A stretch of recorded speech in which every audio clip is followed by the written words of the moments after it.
Bismillahirrahmanirrahim. Assalamualaikum warahmatullahi wabarakatuh. Apa kabar para pengunjung setia channel YouTube Pak SN? Semoga hari ini menjadi hari yang menyenangkan juga untuk kita semua untuk belajar bersama-sama dalam video tutorial. Nah, kali ini saya memberikan video tutorial materi bahasa Inggris lagi. Seperti yang bisa dilihat, judulnya adalah Subject and Object Pronouns. Jadi, pada video tutorial ini kita akan membahas salah satu materi bahasa Inggris, yaitu tentang aspek pronouns ya, atau dikenal juga sebagai kata ganti. Nah, cuman mungkin kita akan fokus dulu ke dua hal, yaitu antara subject pronouns dengan object pronouns. Bagaimana membedakan yang mana subject pronouns dan yang mana object pronouns, dan bagaimana masing-masing penggunaannya. Oke, jadi jangan lupa tonton sampai selesai karena kita akan membahas dengan cukup mendalam ya permasalahan subject dan object pronouns ini. Baik, kita mulai pembahasannya.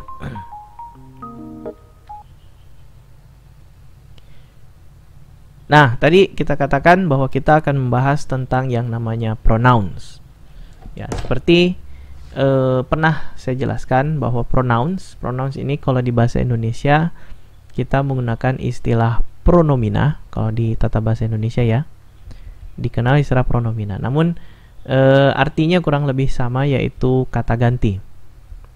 Nah, kenapa disebut sebagai kata ganti? Gitu. Kenapa disebut kata ganti? Karena fungsi pronouns adalah menggantikan posisi dan penyebutan subjek. Nomina atau nouns. Jadi sekali lagi, pronouns itu berfungsi menggantikan posisi dan penyebutan atau perujukan noun, atau dalam bahasa Indonesia nomina, atau nama lainnya kata benda. Nah, hence the name is kata ganti ya, karena di sini fungsinya menggantikan, makanya disebutnya kata ganti. Nah, pronouns itu ada beberapa subkategori lagi. Cuman kita fokus dulu ke yang disebut sebagai personal pronouns. Ya, kenapa ke personal pronouns? Karena subject pronouns dan object pronouns itu adalah bagian dari personal pronouns ini, yang kata ganti orang. Ya, meskipun nanti yang digantikan tidak harus bendanya berupa orang gitu, karena objek biasa pun bisa diganti dengan personal pronouns. Baik, dari personal pronouns kita mengenal ada yang disebut sebagai tadi ya, subject pronouns dan object pronouns. Nah, pembagian subject pronouns dan object pronouns ini berdasarkan posisinya di dalam kalimat. Nah, kalau Anda kenal yang namanya subject dan objek, ya, sama kayak di bahasa Indonesia ya. Kita kenal ada fungsi unsur kalimat, ada subjek, kemudian ada predikat, kemudian ada objek. Kalau di bahasa Inggris agak berbeda sedikit, tapi kita juga punya subjek. Kemudian predikat itu harus diisi oleh verb. Kemudian di belakang verb, apabila dia membutuhkan objek atau memang memunculkan objek, maka keluarlah objek. Jadi sedikit beda ya antara pola unsur kalimat bahasa Indonesia dan bahasa Inggris. Kalau di bahasa Indonesia kita menyebutnya predikat. Kenapa? Karena predikat tidak mutlak diisi oleh kata kerja. Dia bisa diisi oleh kata benda, bisa diisi kata sifat, bahkan kata bilangan. Tapi kalau di bahasa Inggris enggak, dia mutlak minta verb. Maka kalau ada kalimat nggak punya verb, berarti belum jadi kalimat itu. Bahkan dia tidak memenuhi syarat klausanya kalau di bahasa Inggris. Kalau di bahasa Inggris, clause is subject and verb. Begitu. Jadi klausa itu ada ketika ada subjek dan ada verbnya. Oke. Nah, loncat lagi kembali ke masalah personal pronouns. Jadi tadi saya katakan bahwa yang namanya subject pronouns dan object pronouns itu dibedakan berdasarkan posisinya di dalam kalimat. Ketika ketika kata ganti itu berposisi di depan verb, ya, dan dia mengambil posisi sebagai subjek, maka disitulah disebut sebagai subjective pronoun. Ya, ketika kata ganti itu berposisi di belakang verb, ya, dan dia mengambil posisi sebagai objek dari si verb, maka dia disebut sebagai objek pronouns. Nah, sekarang personal pronouns itu ada beberapa kata ya. Nah, kita jabarkan dulu. Pertama, kita bedakan dulu kelompok singular dengan kelompok plural. Ya, kemudian nanti ada kelompok orang pertama atau first person. Kita sebut begini aja ya, first person. Kemudian ada second person dan ada third person, sama seperti pembagian personal pronouns yang pernah dibahas. Seperti ini. Nah, kemudian kita buat tabelnya. Ini kita pisah dulu. Ini juga kita pisah. Nah, baik. First person singular itu kita tahu ada I, sementara pluralnya adalah we. Kemudian second person itu you, ya, dan pluralnya adalah you juga. Nah, third person ini berbeda-beda, ya kan, orang ketiga dalam bahasa Inggris itu kata gantinya berbeda-beda. Yang singular kalau dia laki-laki kita kenal he, kalau dia perempuan kita kenal sebagai she, dan kalau no gender kita sebut dia sebagai it. Nah, tetapi di bentuk pluralnya ketiganya akan diganti menjadi they. Nah, oke. Sekarang ini semua adalah personal pronouns, ya. Jadi personal pronouns itu ada I, ada we, ada you, ada he, she, it, dan they. Nah, ini adalah bentuk subjek sebenarnya. Jadi I, we, you, he, she, it, dan they ini adalah semuanya bentuk subjek. Jadi yang biasa kita pelajari di sekolah itu ternyata bentuknya bentuk subjek. Nah, kemudian seperti apa bentuk objeknya? Nah, mungkin ini kita harus pindahkan nanti ke tabel yang selanjutnya. Tapi teman-teman ingat dulu ya, bahwa kata-kata ini mengingatkan saja gitu, bahwa kata ganti di bahasa Inggris itu ada kelompok orang pertama. Siapa itu orang pertama? Yang ngomong. Ya, orang pertama itu yang ngomong. Jadi yang sedang berbicara itu diganti dengan first person. Kasih catatan sini ya. Ini yang bicara. Kemudian orang kedua, second person itu adalah teman bicara atau lawan bicaranya, pasangan bicaranya, ya, dalam dialog. Sementara third person itu adalah yang dibicarakan, karena bukan yang sedang bicara dan bukan teman bicaranya, jadi orang lain. Ya, orang ketiga itu orang lain. Nah, ini basicnya seperti ini. Nah, sekarang kita coba bedakan antara bentuk subjek dan objeknya. Tapi kita pindah ke tabel sebelah ya. Baik, di sini sudah ada kepala tabelnya, ada bentuk subjek dan ada bentuk objek. Ketika untuk subjek I, ya, I atau orang pertama, yang artinya adalah saya, bentuk objeknya itu adalah me. Kemudian subjek you, baik yang singular maupun yang plural, yang diartikan dalam bahasa Indonesia adalah kamu atau Anda, ya, itu bentuk objeknya adalah you tetap. Kemudian we, ya, plural orang pertama, bentuk objeknya adalah us. Kalau diterjemahkan bahasa Indonesia jadi adalah kita.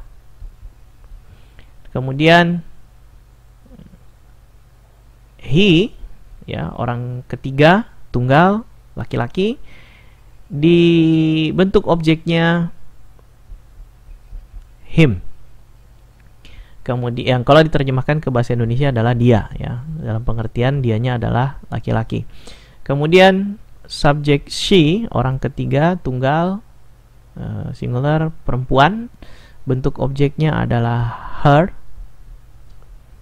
Ya, kemudian kalau diartikan bahasa Indonesia sama, artinya dia, yang beda cuma gendernya atau jenis kelamin. Kemudian it, ya, orang ketiga tunggal, bentuk objeknya juga it.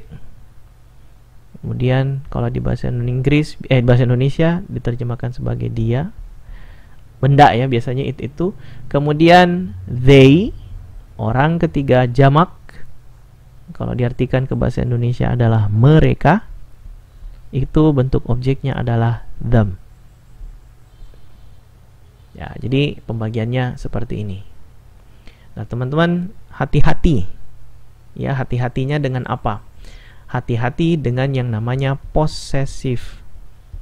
Nah, bentuk posesif. Bentuk posesif kenapa? Karena bentuk posesif itu mirip sekali dengan bentuk objek pronouns, ya.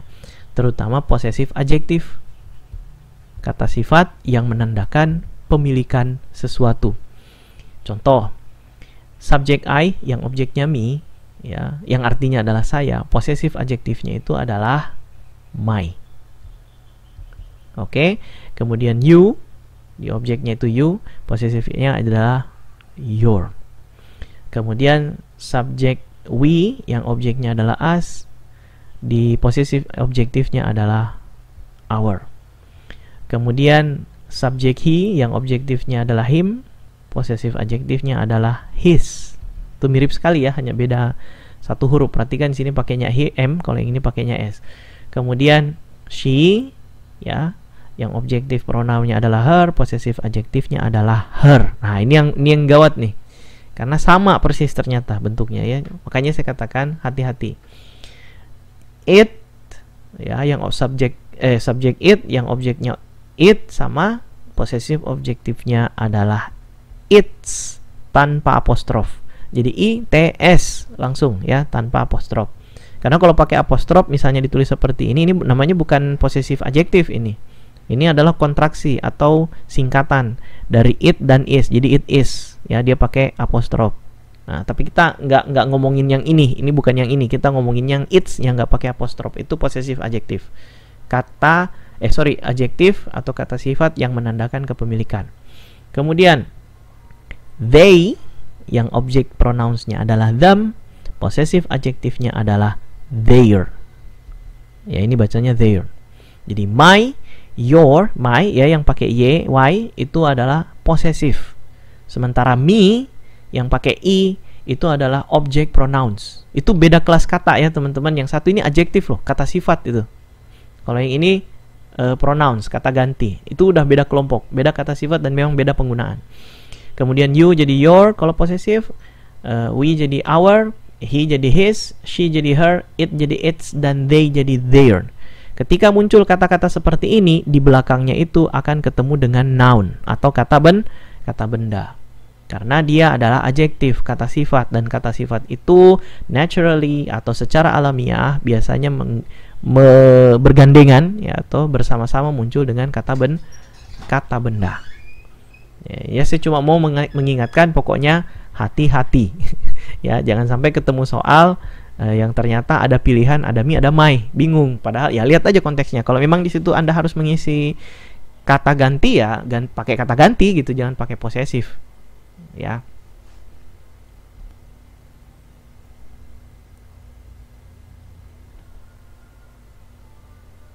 Nah, sekarang kita bahas tentang contoh penggunaan dan contoh pembedaannya ya, sekaligus langsung aja. Yang mana pemakaian objektif pronoun dan mana subjektif pronouns. Oke, saya berikan satu contoh kalimat di sini. Number 1. James is painting his room. Ya, James sedang mengecat kamarnya gitu. Nah, kalau kita lihat kalimat ini, perhatikan, kita analisis strukturnya. James, ya, atau kita mulai dari verb dulu aja yang paling gampang. Perhatikan di sini ada is dengan painting. Nah, dua kata ini udah jelas-jelas kata kerja. Lihatnya dari mana? Ya, ini kan to be, kata kerja kan. Terus painting ini kan to paint, mengecat ya. Udah jelas-jelas kata kerja. Berarti dua unsur ini adalah unsur verb dari sebuah kalimat. Ya, segini. Dua ini langsung aja ya, verb. Ada benda di depan verb, namanya James. James ini orang. Nah, dia adalah noun. Berarti dia bisa mengambil posisi sebagai subjek. Kemudian di belakang ada his room. Ya, ini adalah sebuah frasa terdiri dari dua kata. Intinya adalah room, kata benda. Ya, karena yang ditunjuk adalah kata benda. His ini kan, nah ini tadi yang saya katakan nih. Ini yang tadi saya katakan his room. His ini adalah posesif Possessive adjective. Nah, jadi di sini belum ada kata ganti nih. Di sini belum ada kata ganti, belum ada pronouns. Yang ada baru possessive adjective, yaitu kata sifat yang menandakan kepemilikan. Nah, kepemilikan dari apa? Dari benda selanjutnya. Nah, perhatikan di sini ada room. Room ini artinya kamar. Di depannya ada his. His ini adalah kepemilikan dari, coba kita lihat. His adalah kepemilikan dari him dan he ya. Kepemilikan dari he ternyata his ini. Oke. Di sini kalau kita bertanya siapa his ini, jawabannya gampang. Tinggal cari aja orang laki-laki sendiri di dalam kalimat ini siapa, yaitu James. Berarti his ini kan mengacu ke siapa? Ke James. Begitu, ini possessive adjective. Jadi kalau ditanya siapa milik kamarnya, ya si James. Karena kan cuma dia tuh di sini kan ya, di kalimat ini laki-laki sendiri ya cuma James, satu orang. Nah, itu tentang possessive adjective. Tapi sekarang kita bahas tentang subject pronouns dan object pronouns-nya. Nah, begini. Tadi kan dikatakan bahwa personal pronoun subject itu digunakan ketika mengganti subjek. Ya, sementara object pronouns itu ketika mengganti objek. Nah, di kalimat ini kita udah tahu siapa subjeknya, yaitu James. Kemudian siapa objeknya? His room. Nah, sekarang kita bisa mengganti James dan his room ini berdasarkan pronouns atau kata ganti yang sesuai.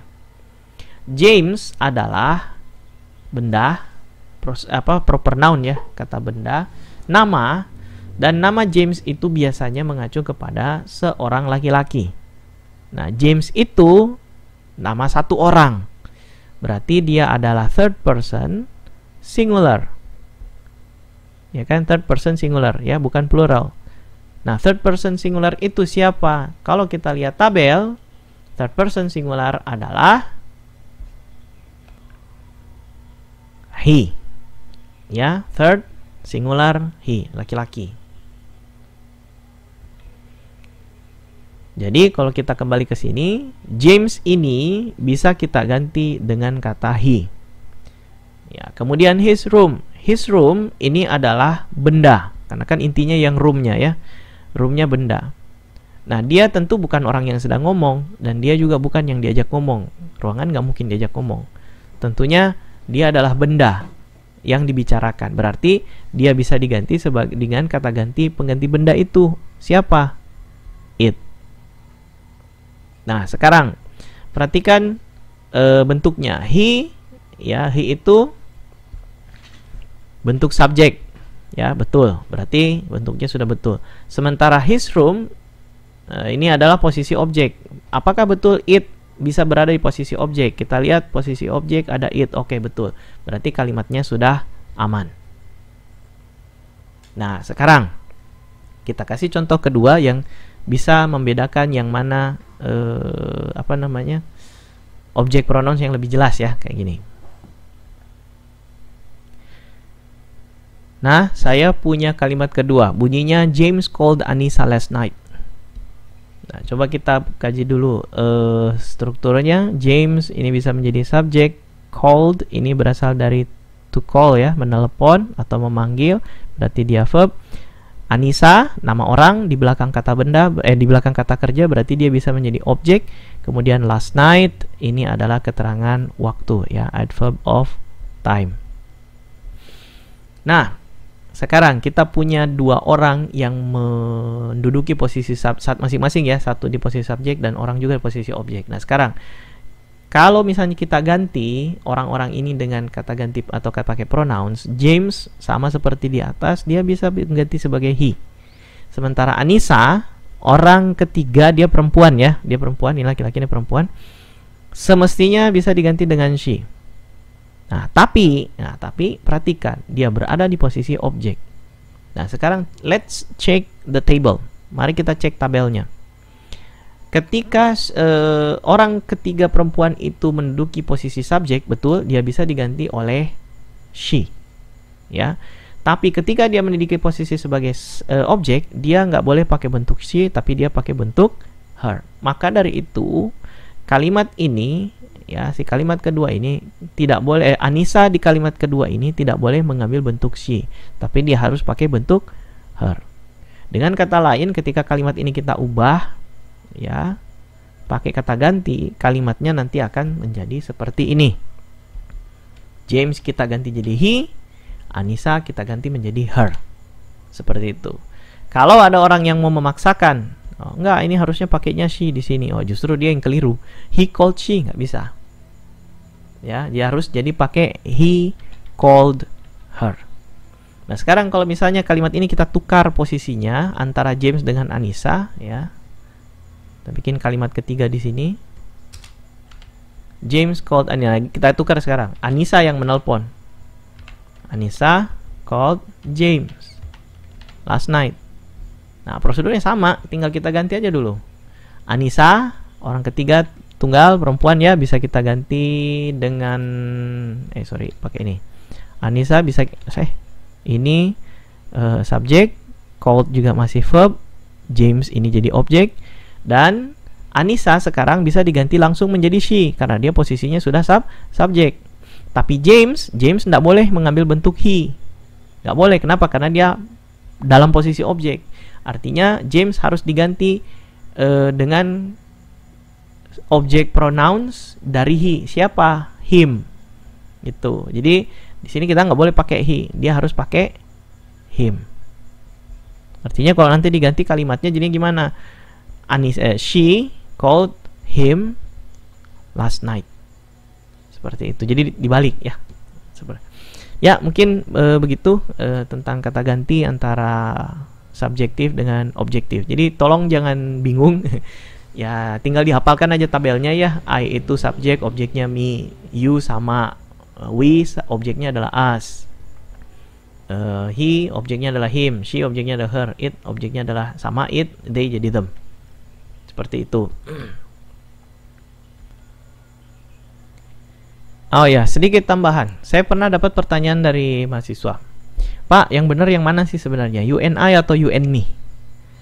Nah, pertanyaan ini jawabannya bergantung. Dua-duanya benar. Ya, bentuknya dua-duanya benar. Bisa ya, you and I dan you and me. Nah, tapi bergantung pada posisinya lagi, balik lagi ke posisinya. Apakah I itu sebagai subjek atau sebagai objek? Nah, contoh kalimat kayak gini deh. Nah, di sini kalimat 5 kita punya subjek you and I. Kemudian ada will, go. Will ini modal verb ya, berarti dia verb. Go juga to go ya, berarti dia verb, berarti ini verbnya. Kalau begitu berarti you and I ini adalah subjek. Kemudian to the library, tomorrow. Ini sudah adverb semua. Ini ada preposisional ya. Ada to, berarti ya ke perpustakaan. Kemudian ini tomorrow ini udah adverb of time, ini udah keterangan waktu. Kita konsen ke sini aja dulu. Tapi intinya di sini nggak ada objek. Ya, di sini nggak ada objek. Jadi subject verb langsung pakai komplement semuanya ke belakang. You and I di sini berposisi sebagai subjek. Nah, you and I ini tidak boleh diganti menjadi you and me. Nggak boleh. Jadi misal you and me will go, nggak boleh. Kenapa? Posisinya subjek. You ya, kalau you kan bisa ya, bisa subjek, bisa objek. Tapi I itu kan harus pakai I itu hanya bisa dipakai sebagai subjek gitu. Me ini bentuknya objek, jadi nggak boleh. Ya, jadi hanya boleh mengambil you and I. Nah, tapi kedua pronouns ini ternyata masih bisa digabung. Masih bisa digabung. You, kamu, dan saya. Jadi ada orang pertama, orang kedua dan orang pertama. Ketika ada orang begini saya bikinnya. Ketika ada orang kedua ketemu dengan orang pertama, itu nanti hasilnya menjadi orang pertama plural. Ya, jadi dengan kata lain, kalau kita punya ada you ketemu dengan n, ketemu dengan I, itu hasilnya akan menjadi we. Ya, apapun bla bla bla ketemu dengan orang pertama, mau orang ketiga, orang pertama, itu nanti jadinya we itu. Jadi you and I, she and I, he and I, they and I, itu jadinya we. Jadi orang keberapapun di depannya ketemu dengan orang pertama, itu pasti jadi orang pertama plural, yaitu we. Itu. Nah, sekarang perhatikan di sini ada you, orang kedua kan, and I, orang pertama, ketemu tuh pakai n. Kedua ini bisa diganti menjadi we. Jadi nanti kalimatnya bisa menjadi we will go to the library tomorrow dan seterusnya. Oke ya. Nah, sekarang kasih contoh ke-6. Perhatikan contoh nomor 6 kalimatnya. I bought this house for you and me. Nah, di sini kata kerjanya adalah bought. Ini aslinya to buy. Dia ambil bentuk kedua ya, past tense. Ini verb. Di depan verb ini ada I, inilah subjeknya. Kemudian this house ya, ini adalah objek. Kemudian di sini for you and me ya, untuk saya dan kamu. Ini berarti ada dua objek ya. Objek pertama, objek kedua. Karena ini juga kena nih. By ini kan hasilnya nanti for you and me. Perhatikan bahwa lihat you and me. Ya, lihat you and me di belakang ini. Kalimat ini tidak boleh menggunakan bentuk you and I. Jadi I bought this house for you and I. Itu keliru. Kenapa? Karena I di situ berposisi sebagai objek, bukan sebagai subjek. Di posisi subjek tetap pakai I.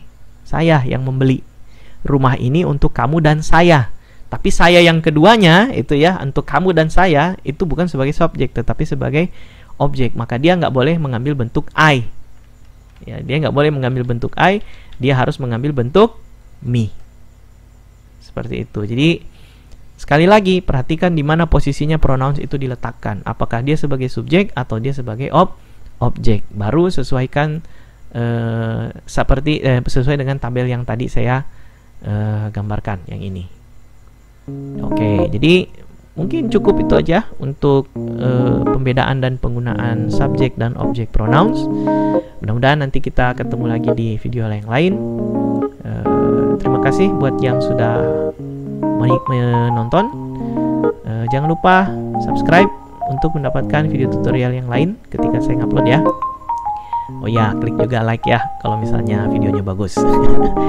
Oke, teman-teman, thank you very much for your attention. See you next time in another video. I'm Sofwan Nugraha. Assalamualaikum warahmatullahi wabarakatuh.